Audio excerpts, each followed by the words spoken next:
Diduga jual BB berjamaah, Subdit 1 Ditreskrimsus Narkoba Polda Lampung dibubarkan.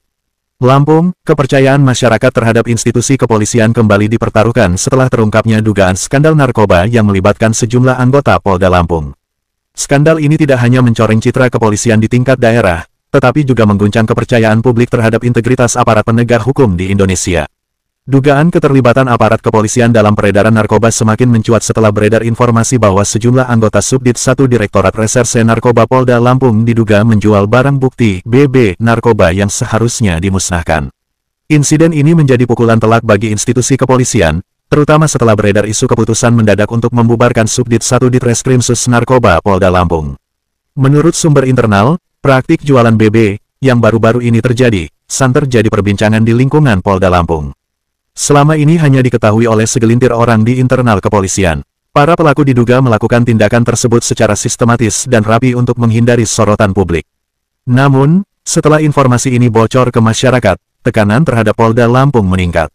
Dalam laporan yang diterima Ketua Umum Persatuan Pewarta Warga Indonesia PPWI, Wilson Lalengke, SPD, MSC, MA, pada Rabu, tanggal 19 Februari tahun 2025, sejumlah anggota Polda Lampung tampaknya telah mengetahui skandal ini, tetapi memilih bungkam. Kekhawatiran akan dampak buruk terhadap karir mereka disebut menjadi alasan utama diamnya para personel yang mengetahui praktik ini. Kalau media tahu, ini bisa bahaya. Bisa terkena PTDH, pemberhentian tidak dengan hormat, Red. Tapi kalau media diam, mereka masih bisa atur di internal untuk selamat, ungkap seorang narasumber dalam laporan yang diterima Wilson Lalengke. Menanggapi laporan tersebut, alumni PPRA 48 Lemhanas RI tahun 2012 itu menilai bahwa situasi ini menunjukkan adanya masalah serius dalam sistem pengawasan internal kepolisian. Ia menegaskan bahwa kejahatan yang dilakukan oleh aparat hukum justru lebih berbahaya daripada kejahatan yang dilakukan oleh masyarakat sipil. Bagaimana masyarakat bisa percaya dengan polisi jika mereka sendiri bertindak seperti mafia jalanan?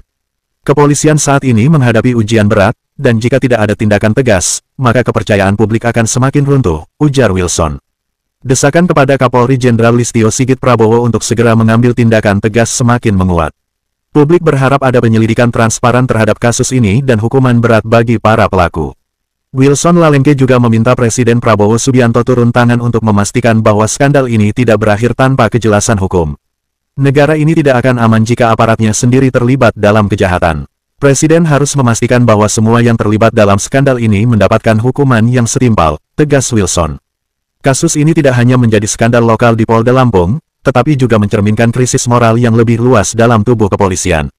Jika tidak ada langkah tegas, dikhawatirkan praktik serupa juga terjadi di daerah lain tanpa terungkap ke publik. Saat ini, masyarakat menunggu respons resmi dari kepolisian terkait kasus ini. Apakah Polda Lampung akan bersikap transparan dalam mengusut kasus ini, atau justru memilih jalan diam untuk melindungi para pelaku? Yang jelas, skandal ini telah menambah daftar panjang kasus yang mencoreng citra institusi kepolisian di mata publik. Sumber berita, Tim Red, DPN PPWI Nasional.